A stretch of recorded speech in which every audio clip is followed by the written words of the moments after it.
Dnes mi jeden môj študent taliančiny povedal, vieš čo, Dagi, ja sa učím očami. A ja hovorím, ako to myslíš? A on že, ja som proste vizuálny typ.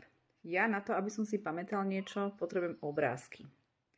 A hovorím, aha, OK, tak budem ti pridávať viacej obrázkov. A keď som mi to vlastne po tej hodine rozležalo v hlave, tak som si vlastne uvedomila, že neexistuje proste jeden taký kľúč, kde by vám proste niečo sadlo. Bo sú rôzne rady, že maj odposluch, čo by sme mali urobiť, ako by sme sa mali učiť, ale viete, každému sadne proste niečo inakšie.